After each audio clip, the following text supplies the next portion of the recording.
Ocean near where the Titan submersible went missing. Let's listen in. Statement and provide the opportunity for questions after.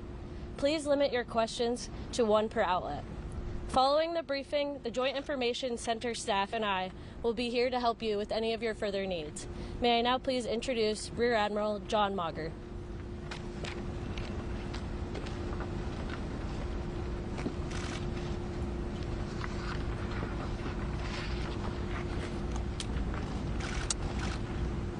This morning, an ROV, or remote operated vehicle, from the vessel Horizon Arctic discovered the tail cone of the Titan submersible approximately 1,600 feet from the bow of the Titanic on the seafloor. The ROV subsequently found additional debris.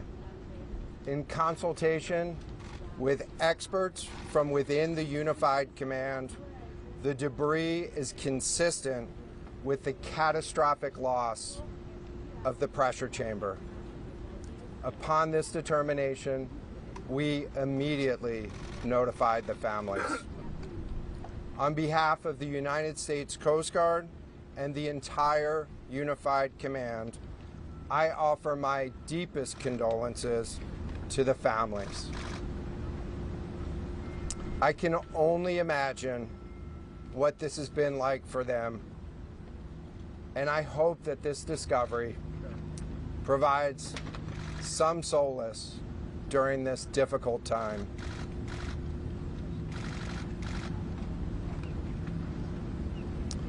Additionally, we've been in close contact with the British and French Consuls General to ensure that they are fully apprised and that their concerns are being addressed.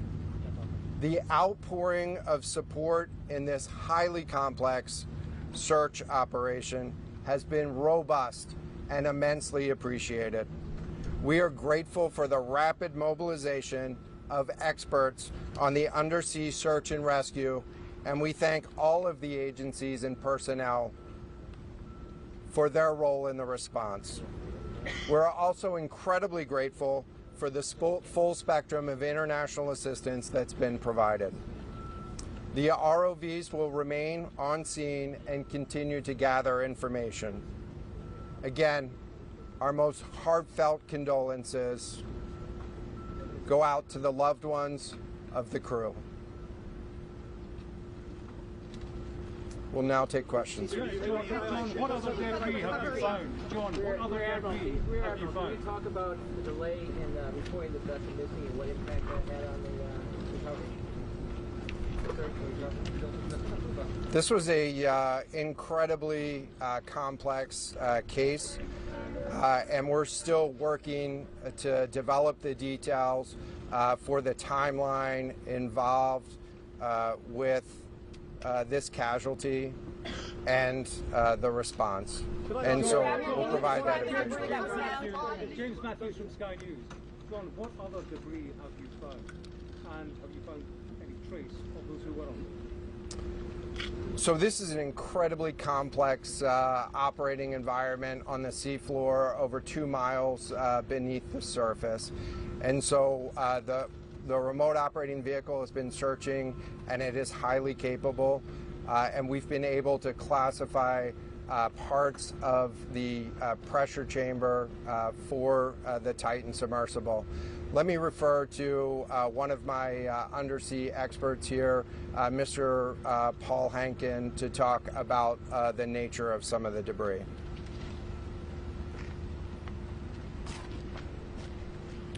Thank you, Admiral.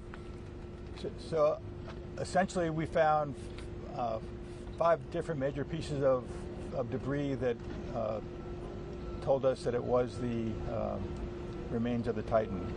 The initial thing we found was the nose cone, which was outside of the pressure hull.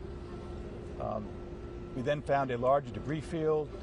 Within that large debris field, we found the front end bell of the pressure hull. That was the first indication that there was a catastrophic event. Shortly thereafter, we found the a second smaller debris field. Within that debris field, we found the other end of the pressure hull, the aft end bell, which was basically comprised of the totality of that pressure vessel.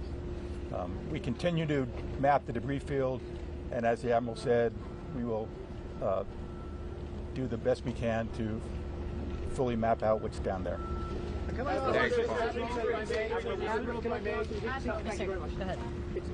a very difficult question to ask, but it will be an important one for the families, of course. What are the prospects of recovering the bodies of the missing crew? So the questions was related. I'm restating the question from the standpoint of sometimes it's hard to hear the question here. What are the prospects for recovering crew members? And so this is a incredibly unforgiving environment down there on the seafloor, and the debris is consistent with a catastrophic implosion of the vessel. And so we'll continue to work and continue to search the area down there, but I don't have an answer for prospects at this time. Admiral, it's Tom Costello at NBC News. Is there any suggestion? Sorry, any suggestion at all that the sub itself collided with the wreckage of Titanic, or that instead it might have imploded above the wreckage and then rained down nearby? So the question was, is there any question as to whether or not the sub collided with the Titanic or whether it imploded above and debris field created from that? So the location of the Titan submersible was in an area that was approximately 1,600 feet from the wreck of the Titanic. I have an expert here that is familiar with that area and can talk about the debris field and what the debris field indicates in terms of where the casualty may have occurred. Rear Admiral, really quickly, can you tell me when that massive fleet will be called back? Hang on a second. The expert voice is coming up to answer the question. Thank you, Admiral. So the question is, where does the wreck lie in relation to the Titanic? I didn't hear the Admiral's answer. I think 1,600 feet. Was that correct, Admiral? Yep, you got it. So that's off the bow of Titanic. It's in an area where there is not any debris of Titanic. It is a smooth bottom. To my knowledge and anything I've seen, there's no Titanic wreckage in that area. And again, 200 plus meters from the bow, and consistent with the location of last communication for an implosion in the water column. And the size of the debris field is consistent with that implosion in the water column. Thanks. Question. In terms of the timing here, you say that this was a catastrophic implosion. And I know it's early on, but is it your estimation that this happened right at the moment when they lost contact, an hour and 45 minutes after their descent? So the question was about the timing of the catastrophic implosion. Right now, it is too early to tell with that. We know that as we've been prosecuting this search over the course of the last 72 hours and beyond, that we've had sonar buoys in the water nearly continuously and have not detected any catastrophic events when those sonar buoys have been in the water. So. Can you describe what happens from here, sir, in the next days and the weeks in terms of finding any more debris? What happens from here? So we will, the question was, what happens from here? What's the next phase? And so right now, again, our thoughts are with the families and making sure that they have an understanding as best as we can provide of what happened and begin to find some closure. In terms of the large process, we're going to continue to investigate the site of the debris field. And then I know that there's also a lot of questions about how, why, and when did this happen. And so those are questions that we will collect as much information as we can on now, while the governments are meeting and discussing, what an investigation of this nature of a casualty might look like.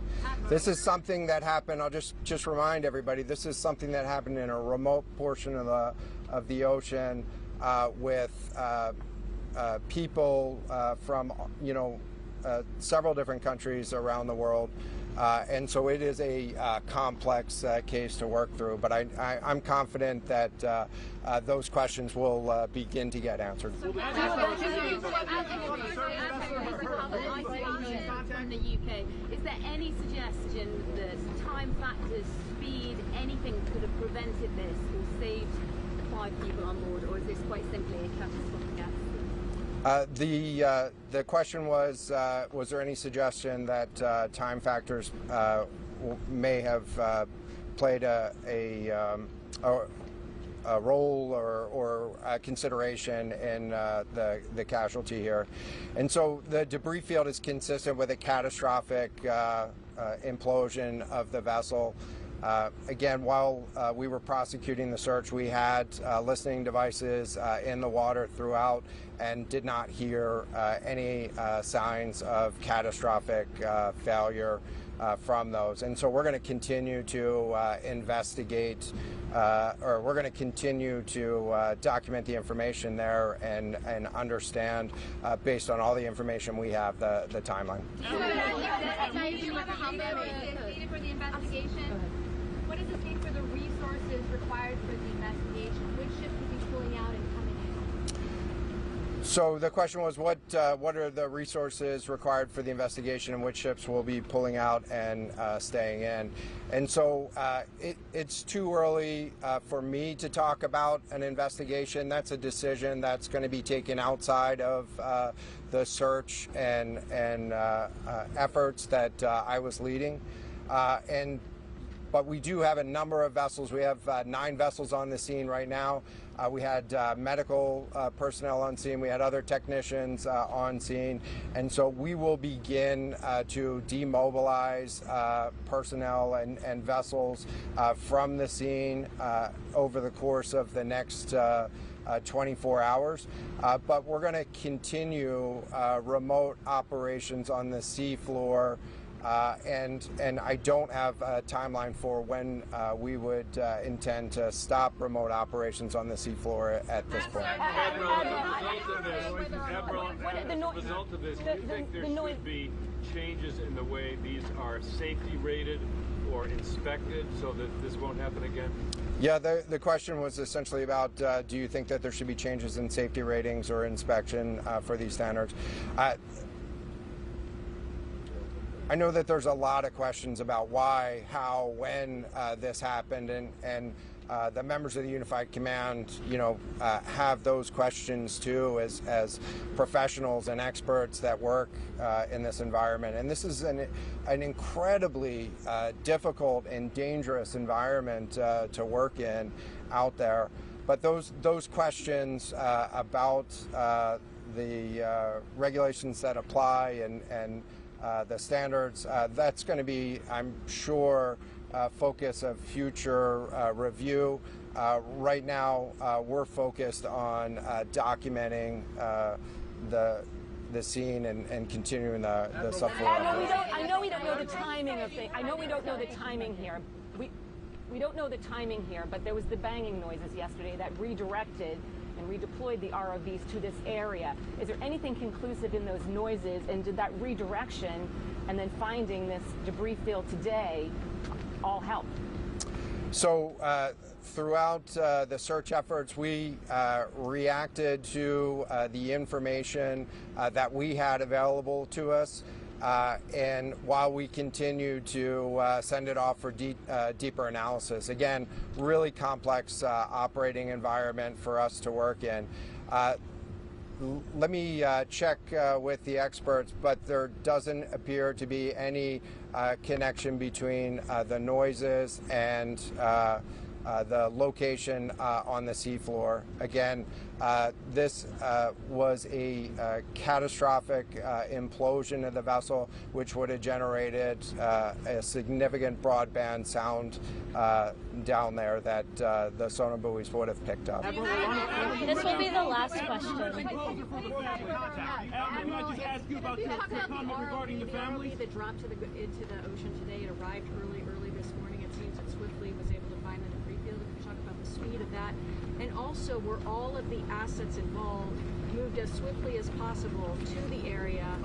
Was any help turned away, as some lawmakers have criticized the government? This was a incredibly complex operation, and we were able to mobilize an immense amount of gear to the site in just a really remarkable amount of time, given the fact that we started without any sort of vessel response plan for this or any sort of pre-stage resources. And so the equipment that was brought on site this morning that we were using was a pelagic ROV capable of operating at 6,000 meters, cameras, sonar, other articulating arms and resources on it. And it's, we had to transport it here through C-17 aircraft. This is 2 aircraft that it took to get this up here. And so we've really had the right gear on site and worked as swiftly as possible to bring all of the capabilities that we had to bear to this search and rescue effort. And it was just a huge international and interagency effort to make this happen. So I'm really grateful for all of the responders that came out to support this and really search for the vessel. It is a difficult day for all of us, and it's especially difficult for the families, and our thoughts are with the families today. But this was an immense support, and we had the right gear on the bottom to find it. So thank you. Will you attempt to recover the bodies, can we ask you, the victims, will they be recovered? Thank you so much, everyone, for attending this afternoon. There are no future planned press conferences. Updates will be shared to the USCG Northeast Twitter page, and our staff will be available to take down any questions following this. Can you spell and give us the names of the 2 gentlemen who spoke? I can get that back to you afterwards, just so I can confirm. Thank you.